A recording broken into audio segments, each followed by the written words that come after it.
Autre forme de sport à présent qui n'a pas pour but la performance ou la victoire. Depuis 10 ans, une association de l'Hérault propose à des handicapés mentaux des stages de pilotage de karting. Une méthode, vous allez le voir, très efficace pour retrouver confiance. Ludovic Romanins et Gilles Parot ont fait quelques tours de piste avec des jeunes pilotes très motivés.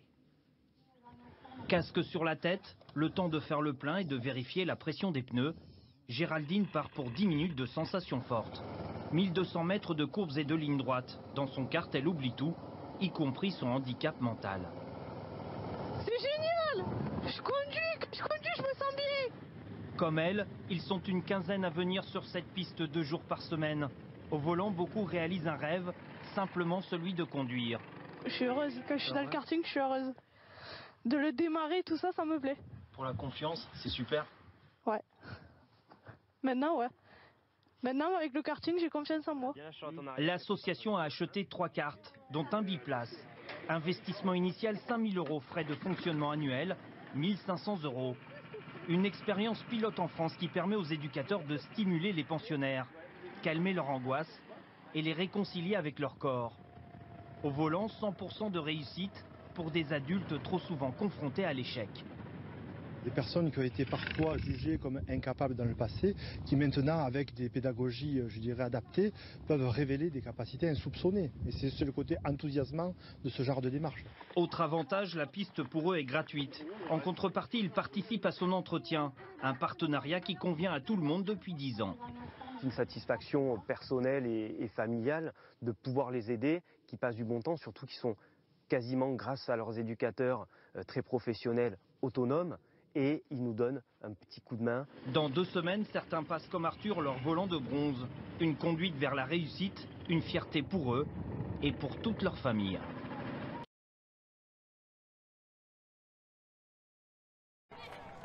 À peine stressée, Eva, 20 ans, s'apprête à prendre le départ du 400 mètres. T'inquiète pas, ça va bien se passer. Eva est soignée depuis l'adolescence pour son hyperactivité et ses troubles du comportement. Ce jour-là, plus que sa victoire en qualification, c'est l'ambiance des Jeux qu'elle savoure. On mélange plusieurs pays, plusieurs religions, plusieurs nationalités et moi ça me plaît ça. Ce défi, Eva ne l'aurait pas réussi sans le soutien quotidien de son entraîneur. La difficulté quand on entraîne ces jeunes-là, c'est la concentration. Ils ont vite tendance à vouloir faire autre chose au bout de 5-10 minutes. Les concurrents viennent du monde entier. Mabaye, 16 ans, souffre de retard mental. Après plus de 15 heures d'avion, il défend fièrement les couleurs du Sénégal en tennis de table.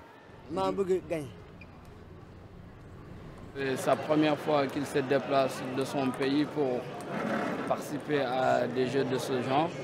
Donc c'est une aventure d'abord. Il a beaucoup changé parce qu'il se sent un peu plus mature, il se sent un peu plus responsable. Mabaye, intimidé, est consolé par le ministre des Sports du Sénégal, venu en supporter. Il faut continuer le travail. Ce n'est pas une question de pitié ou autre chose. C'est des athlètes comme tous les athlètes du Sénégal qui partent du pays pour aller défendre les couleurs nationales.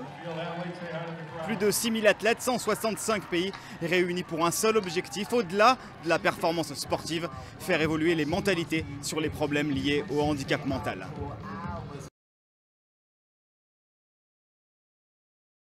On enchaîne avec les championnats de France de lutte en sport adapté qui se déroulaient ce week-end à Serra. Environ 150 personnes, adultes ou adolescents, se sont affrontées sur les tatamis selon leur catégorie. Toutes sont en situation de handicap mental ou psychique.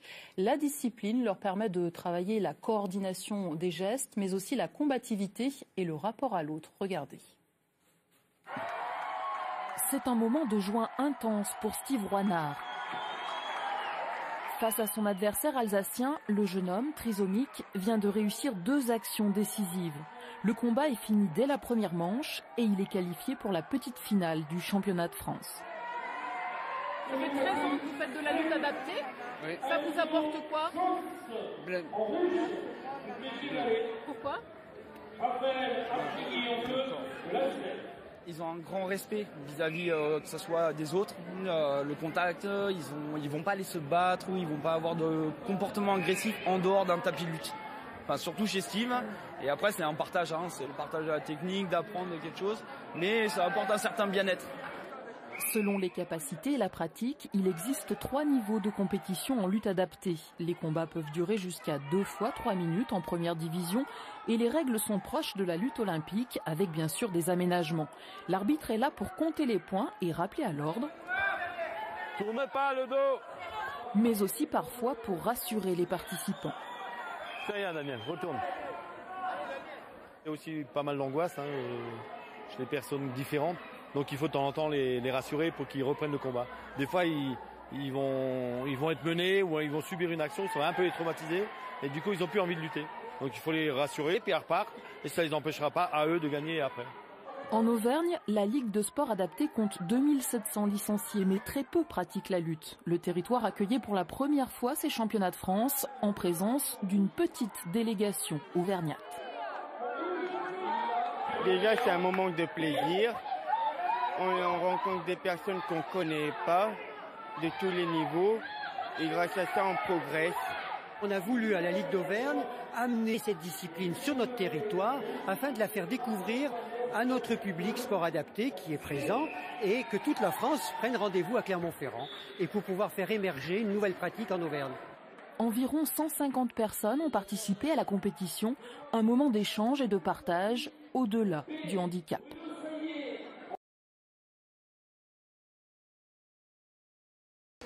Je l'admire et je suis là en train de réfléchir, à admirer et à demander si demain ce serait pas encore meilleur que maintenant. Je pense que ça m'apporte beaucoup. Ça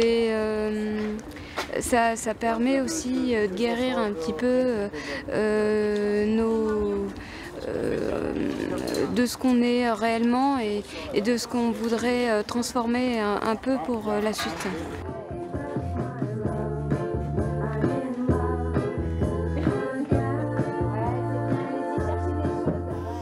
On fait un métier qui est passionnant, qui est très enrichissant.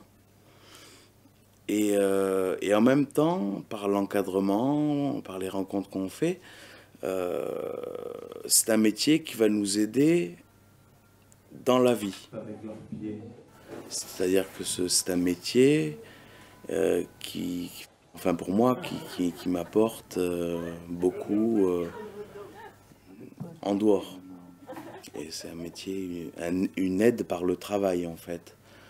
Et comme je dis, comme j'ai pu dire une fois, vraiment, enfin, j'ai connu des années sombres et en fait, grâce à la Bulle Bleue où j'ai pu poser mes valises, puis un peu tout poser, j'ai retrouvé ma voix. C'est ce que je dis, ma voix tout simplement, quoi. Voilà.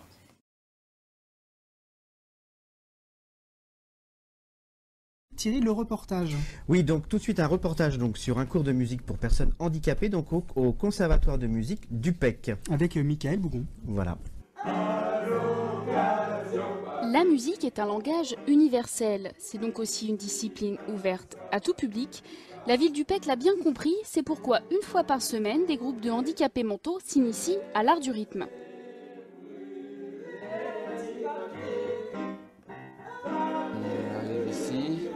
On vient au piano, on chante, et puis après on va autour des sièges, on joue, puis après on va au piano et on chante et on joue en même temps. Et c'est quoi que tu préfères? Chanter. Les élèves comme Romain viennent au conservatoire, contrairement à de nombreuses autres activités qu'ils font directement dans leur centre spécialisé. C'est donc une action d'intégration, mais pas seulement, les notes donnent de la liberté et de la confiance en soi.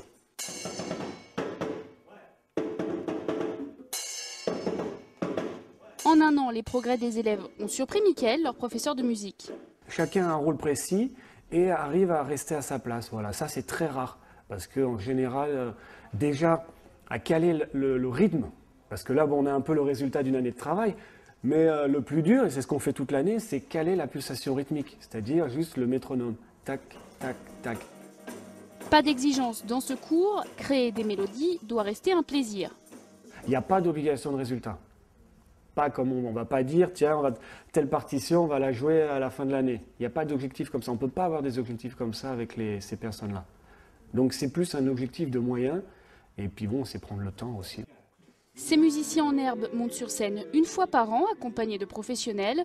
Une initiative qui montre que la musique n'est pas réservée aux personnes valides. Et tout de suite, donc, nous revenons avec Michael Bougon, donc, pour le groupe de musique Teranga. Voilà, alors Michael, justement... Excusez-moi de vous couper, si vous permettez, j'aimerais juste dire par rapport au reportage qui est passé, que les handicapés mentaux ou les parents handicapés peuvent inscrire leur enfant ou s'inscrire eux-mêmes auprès du conservatoire du PEC, donc au numéro qui va s'afficher. Voilà, à savoir que les cours, c'est tous les samedis matins, s'ils veulent s'inscrire en individuel au conservatoire du PEC. D'accord. Merci Michael.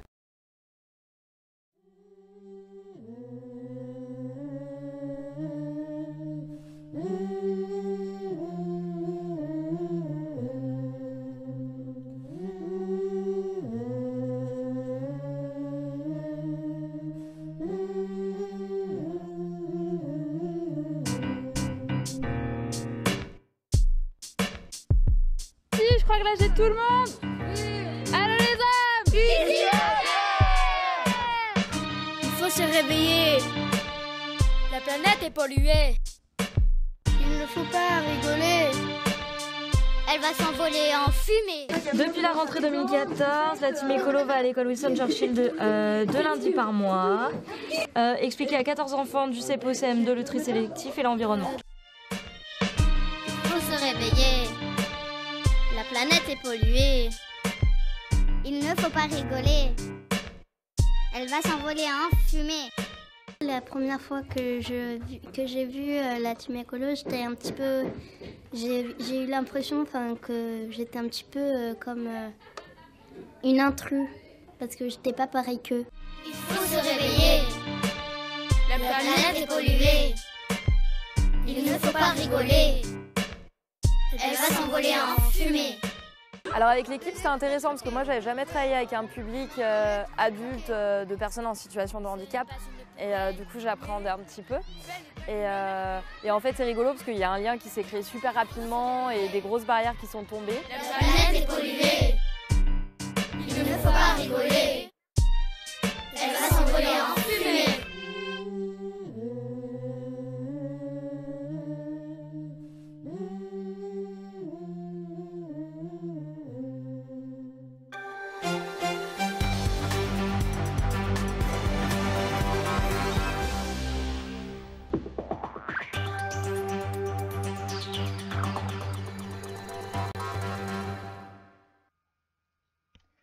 Les hôtes La Croix Verte à Montpellier vous ouvrent leur pépinière où il est possible d'acheter diverses plantes et arbres.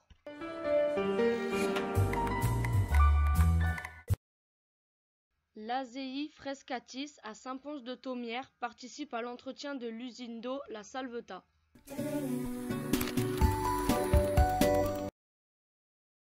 Les Arts fabriquent des objets de décoration et vous les proposent à la vente dans leur boutique et sur leur site.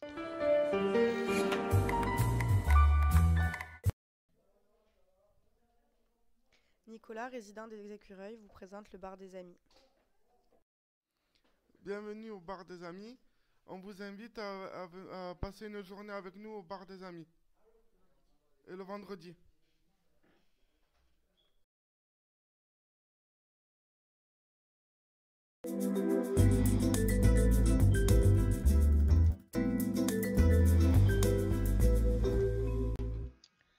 L'Atto Montflorès à Béziers possède un atelier de démontage d'imprimantes et photocopieuses pour leur recyclage.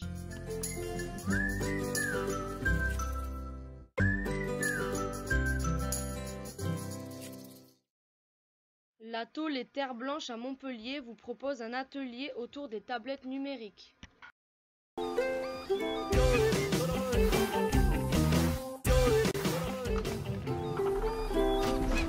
De plus, les jeux en bois présents sur le forum ont été fabriqués par l'Atto Camille Claudel.